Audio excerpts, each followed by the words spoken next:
है WhatsApp guys, it's your bro Ali from पाक fitness. आज आपको मैं बताऊंगा कि 6 बेसिक स्टेप जिससे आपकी जंप रोप बहुत अच्छी हो जाएगी।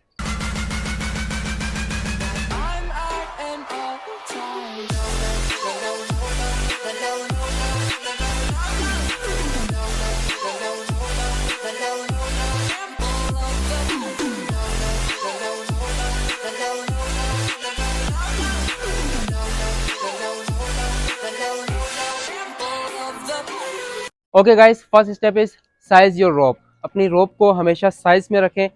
इस तरीके से रोप को पकड़ लें दोनों हाथ से एंड अपना पाँव इसकी मिडल में रखें।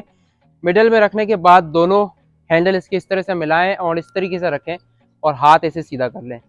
ये रोप आपकी चेस्ट के पास आ रही है, लोअर चेस्ट के पास जो इसका हैंडल ये जगह है जहाँ से हैंडल स्टार्ट हो रहा है आपकी लोअर चेस्ट तक आ रही है। लोअर चेस्ट तक तो इस मतलब आपकी रोप स्टैंडर्ड में गुड है और आप इस तरीके से हाथ कर रहे हैं। इसके जो हैंडल जहाँ ख़त्म हो रहा है वो आपके शोल्डर के करीब आ रहा है, गुड है। एज अ बिगनर अगर आपकी रोप ज़्यादा ऊपर आ रही है, यहाँ आ रही है, ठीक है, इस तरीके से, या फिर आपका हैंडल यहाँ ऊपर वाले आपके शोल्डर तक आ रहा है तो आपकी रोप सही नहीं है। जब आप इसे एज अ बिगनर स्किपिंग करेंगे तो आप ज़्यादा थकेंगे, आपको ज़्यादा फोर्स की ज़रूरत पड़ेगी और आपका साइज स्टैंडर्ड नहीं होगा, जिस वजह से आपकी स्किपिंग ख़राब होगी। अगर ये ज़्यादा शॉर्ट होगी, बहुत ज़्यादा नीचे होगी तो भी आपकी स्किपिंग सही नहीं हो पाएगी। तो फर्स्ट स्टेप, अपने स्किपिंग को आप साइज में रखें। चेस्ट के लेवल तक आपकी स्किपिंग का जो ये हैंडल है आपके चेस्ट के साइज में आना चाहिए। Second step is bend your knee. बहुत इंपॉर्टेंट है जंप रोप करते हुए कि आपके नी बेंड रहे। इस तरीके से आपके बीट रहेंगे, हल्का सा आपने नी को बेंड रखना है।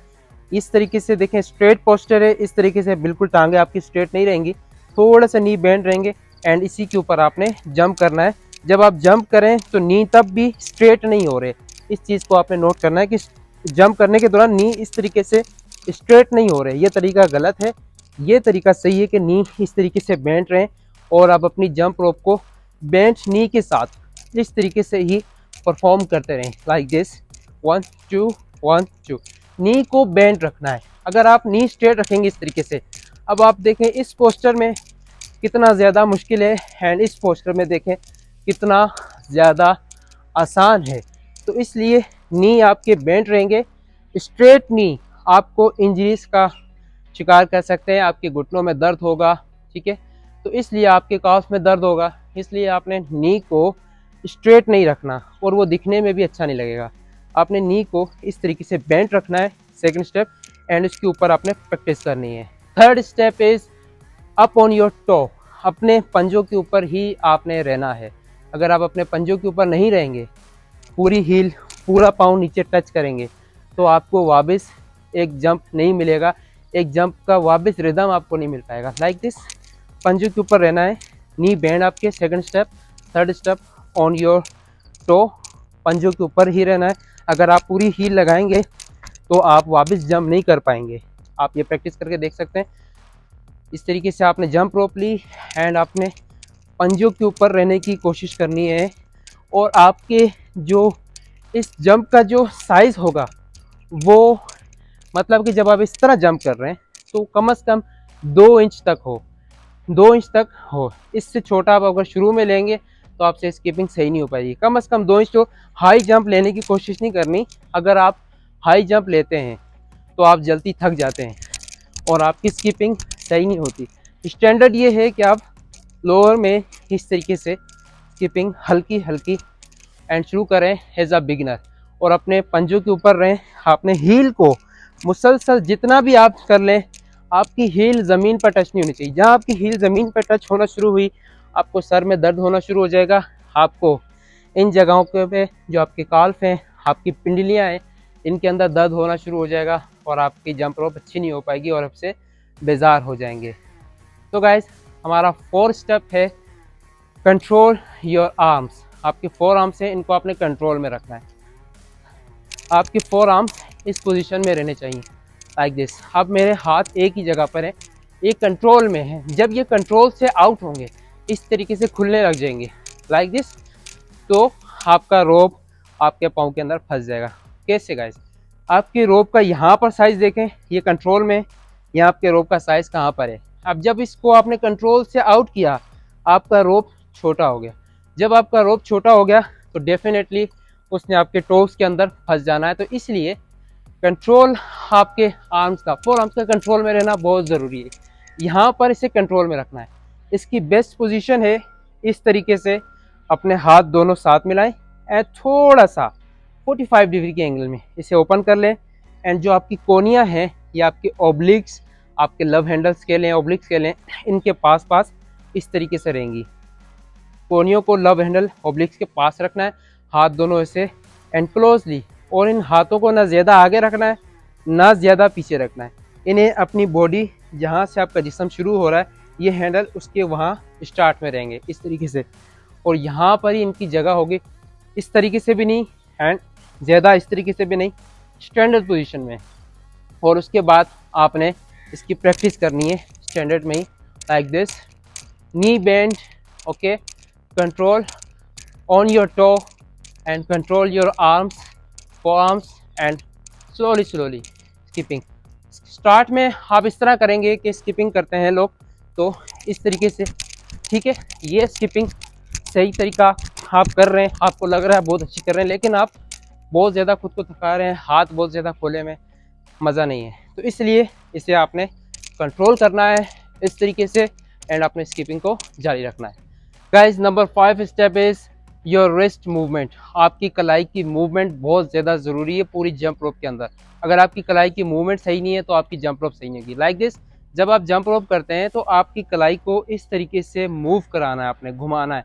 लोग क्या करते हैं कि इस तरीके से ही कर रहे होते हैं, यह कलाई ऊपर नीचे हो रही है और यहाँ से रोप खुद ब खुद ही घूम रही होती है, तो आपकी स्किपिंग सही से नहीं हो पाती। जब आप इस तरीके से जंप रोप करेंगे और ये खुद ही घूम रही है तो आपकी स्किपिंग बहुत ज़्यादा ख़राब होगी। आपने क्या करना है, इस तरीके से रोप को हैंड करना है और कलाई को इस तरीके से घुमाना है।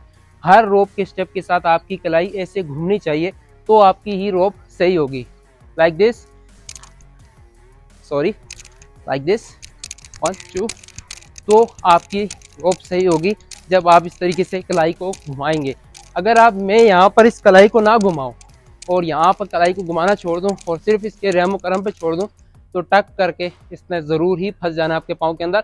5 6 7 8 10 बार निकल जाएगी, लेकिन एक दफ़ा इसने फंसना ही है, क्योंकि स्विंग, आपकी कलाई इसको स्विंग कराती है।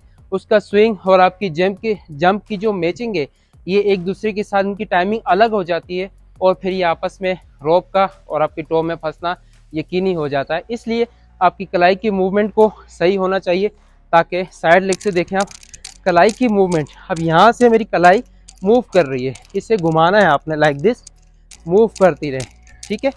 इस तरीके से इसकी प्रैक्टिस आपने ज़रूर करनी है कि आपकी कलाई अच्छे से घूमे। Number 6 steps, practice. Practice makes perfect, ऐसा मैं नहीं मानता, प्रैक्टिस मेक्स इम्प्रूवमेंट, इस पे मैं यकीन रखता हूँ, क्योंकि कोई भी परफेक्ट नहीं होता।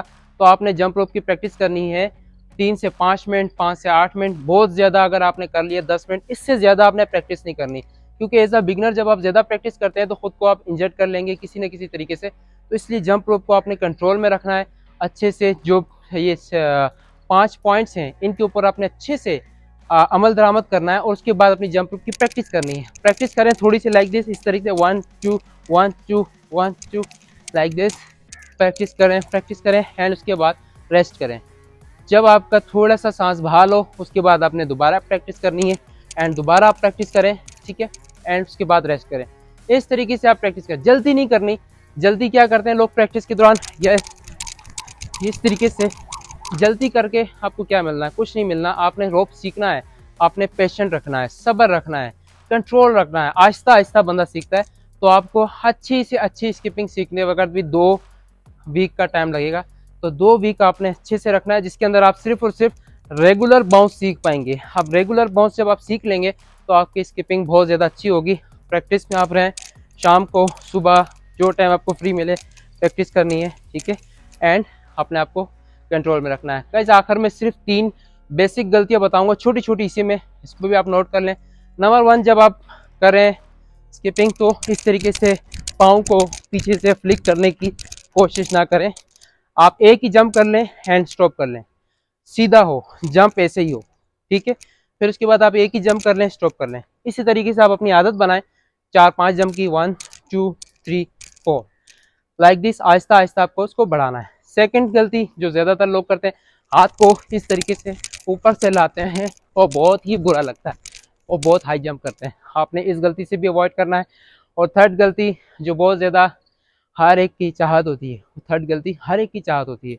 जब मैं स्किपिंग सीखा था तो मेरी भी वो चाहत थी कि यही थर्ड गलती मैं करूँ, वो है जल्दी से मैं सीख लूँ। क्यों नहीं आ रहा मुझे, जल्दी आ जाए यार, ये क्यों नहीं आ रहा, अभी बेसिक बाउंस मैंने सीखा है ही नहीं और मैं इसमें आ जाऊँ तो मैं कभी भी बेसिक बाउंस को नहीं सीख पाऊंगा। पहले बेसिक सीखनी है, उसके बाद आपने मूव्स को, ट्रिक्स को सीखना है। उम्मीद है आपको वीडियो पसंद आई होगी। मजीद ऐसी वीडियोस और पूरे पूरे वर्कआउट्स के लिए मेरे चैनल को सब्सक्राइब करना ना भूलिएगा। मिलते हैं अगली वीडियो में। अल्लाह हाफिज़।